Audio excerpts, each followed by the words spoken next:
وَلَقَدْ أَرْسَلْنَا مُوسَىٰ بِآيَاتِنَا إِلَىٰ فِرْعَوْنَ وَمَلَئِهِ، اور بے شک ہم نے موسیٰ علیہ السلام کو فرعون کی طرف اور اس کی قوم کے سرداروں کی طرف روشن نشانیوں کے ساتھ بھیجا۔ ہماری نشانیاں لے کر حضرت موسیٰ علیہ السلام آئے۔ فقال انی رسول رب العالمین، بس آپ نے فرمایا بے شک میں رب العالمین کا رسول ہوں۔ فلما، پھر جب جاءہم بآیاتنا، حضرت موسیٰ علیہ السلام ان کے پاس ہماری آیتیں لے کر آئے،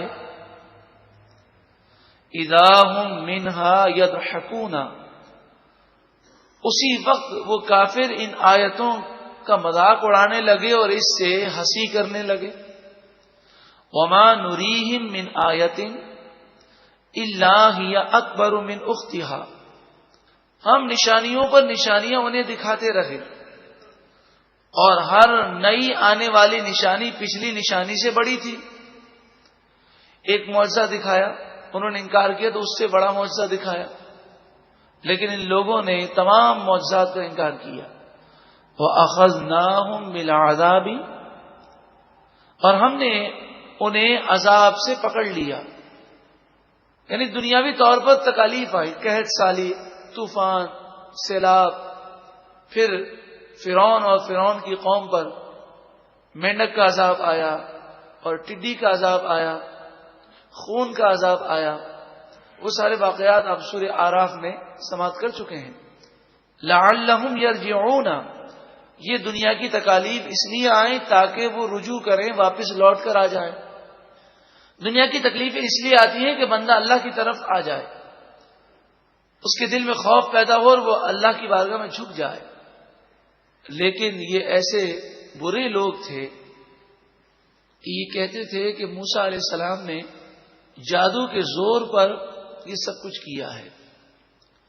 وقالوا، اور وہ کہتے یا ایھا الساحر، اے جادوگر، نعوذ باللہ من ذلک، ادع لنا ربک بما عہد عندک، آپ اپنے رب سے دعا کریں جو رب نے آپ سے وعدہ فرمایا کہ وہ آپ کی دعائیں قبول کرے گا، آپ دعا کریں اور ہم سے یہ عذاب دور کر دیں۔ اننا لمہتدون، بے شک ہم ہدایت پر آئیں گے۔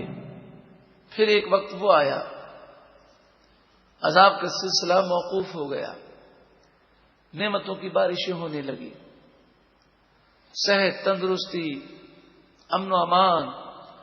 تو فرعونی اب یہ کہنے لگے کہ دیکھو اگر ہم غلط ہیں اور یہ جو تکالیف آئیں یہ اللہ کا عذاب تھا تو اب بھی ہم غلط تو ہیں، اب ہم پر سکون اور چین کی کیفیت کیوں ہے؟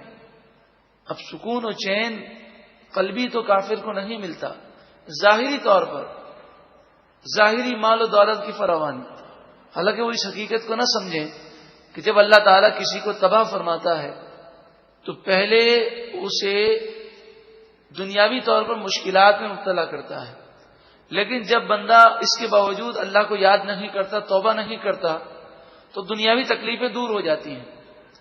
بغیر توبہ کیے اگر دنیاوی پریشانیاں دور ہو جائیں تو سمجھ جائیے کہ بندہ آخری اسٹیج پر پہنچ چکا ہے، اب اسے غافل کر دیا جاتا ہے، چونکہ جب دنیاوی پریشانیاں دور ہو جاتی ہیں تو اسے اللہ اب بالکل یاد نہیں آتا اور پھر غفلت کے عالم میں ہوتا ہے اور اچانک اس کی پکڑ کر دی جاتی ہے۔ فلما کشفنا عنہم العذاب، پھر جب ہم نے ان سے عذاب کو دور کر دیا، اذا ہم ینکثون، اسی وقت وہ عہد کو توڑنے لگے، یعنی کافروں نے کہا تھا کہ عذاب دور ہو جائے گا تو ہم ایمان لے آئیں گے، لیکن وہ ایمان نہ لائے۔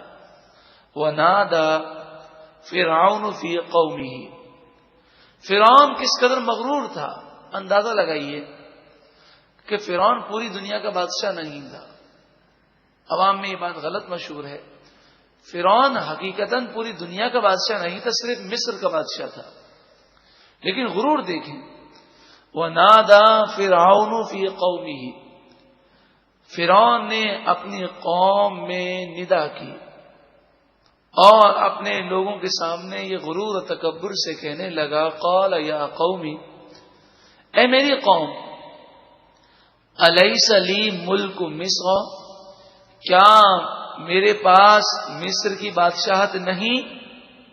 وہذہ الانہار، موسیٰ علیہ السلام جس جنت کی بشارت دیتے ہیں وہ جنت تو میرے پاس ہے، نعوذ باللہ من ذالک۔ وہ کہتے ہیں کہ باغات ہوں گے جس کے نیچے نہریں گزریں گی، وہذہ الانہار، یہ نہریں ہیں، تجری من تحتی، جو میرے محل کے نیچے سے گزرتی ہیں، افلا تبصرون، کیا تمہیں سوجتا نہیں کہ مجھے کیا طاقت ہے؟ کیونکہ فرعون تو خدائی کا دعوے دار تھا۔ ام انا خیر من ھذا الذی ھو مہین، کہنے لگا یہ بتاؤ کیا میں بہتر ہوں اس سے کہ جو مہین ہے؟ مہین لفظ کہہ کر اس نے حضرت موسیٰ علیہ السلام کی بے ادبی کی۔ مہین کے لفظی معنی ہے حقیر، ذلیل اور رسوا، کمتر۔ تو یہ ان معنوں میں مہین کا لفظ استعمال کر رہا ہے کہ میں ملک کا بادشاہ ہوں اور یہ اس قوم کے ایک فرد ہیں جو میری غلام ہے۔ جیسے ہمارے یہاں دولت کو عزت کا مقام سمجھا جاتا ہے اور غریب کو حقیر سمجھا جاتا ہے، تو یہ اس قدر مغرور ہو گیا اور کہنے لگا ام انا خیر من ھذا الذی ھو مہین، کیا میں بہتر ہوں، یعنی میں ہی بہتر ہوں اس موسیٰ سے کہ جو کہ مہین ہے۔ مہین کا معنی میں نے آپ کے سامنے عرض کیا، ولا یکاد یبین، جو صاف بات بھی نہیں کر سکتے۔ یہ اس نے جھوٹ بولا۔ حضرت موسیٰ علیہ السلام کی زبان میں گرے تھی، اب جب گفتگو کرتے تو آپ کو اٹک محسوس ہوتی، اس لیے آپ لوگوں کے سامنے خاموش بہت زیادہ رہتے، اور جب آپ گفتگو کرتے تو یوں اٹک لوگوں کو محسوس نہ ہوتی لیکن آپ جھجک محسوس کرتے۔ لیکن جب کوہ طور پر آپ نے اللہ کے کلام کو سنا، رب العالمین کی بارگاہ میں یہ دعا کی، رب اشرح لی صدری ویسر لی امری، پروردگار میرے سینے کو کھول دے، میرے کام کو آسان کر دے اور میری زبان کی گرہ کو کھول دے۔ تو حضرت موسیٰ علیہ السلام کی وہ جھجک اور وہ زبان کی لکنت جو آپ کو محسوس ہوتی تھی وہ ختم ہو گئی۔ تو یہ ماضی کی طرف اشارہ کر کے، کیونکہ لوگوں میں یہ بات پہلے مشہور ہوگی، تو اس نے یہ بات کہی کہ تم موسیٰ علیہ السلام کو کیوں دیکھتے ہو، ان کو کیوں مانتے ہو، حالانکہ میں اس قدر طاقتور ہوں۔ فلولا القی علیہ اسورۃ من ذہب، کیوں حضرت موسیٰ علیہ السلام پر سونے کے کنگن اتارے نہیں گئے؟ اگر یہ نبی ہیں تو یہ مالدار ہوتے، یعنی دنیا کے مال کو فرعون نے سب سے بڑی چیز سمجھا۔ او جاء معه الملائکۃ مقترنین، یا ان کے ساتھ فرشتے ہوتے جو ہر وقت ان کے پاس رہتے۔ فاستخف قومہ، پس فرعون نے اپنی قوم کو بے وقوف بنا لیا، قوم اس کی باتوں سے متاثر ہو گئی۔ فاطاعوہ، پس قوم نے فرعون کی فرما برداری کی، اس کا کہنا مانا۔ انہم کانوا قوما فاسقین، بے شک یہ لوگ فاسق تھے، گناہگار تھے، نافرمان تھے۔ فلما آسفونا، پھر جب انہوں نے وہ کیا جس پر ہمارا غضب ان پر آیا، انتقمنا منہم، تو ہم نے ان سے انتقام لیا۔ فاغرقناہم اجمعین، پھر ہم نے ان تمام کو غرق کر دیا۔ فجعلناہم سلفا، پھر ہم نے انہیں ماضی کا قصہ بنا دیا۔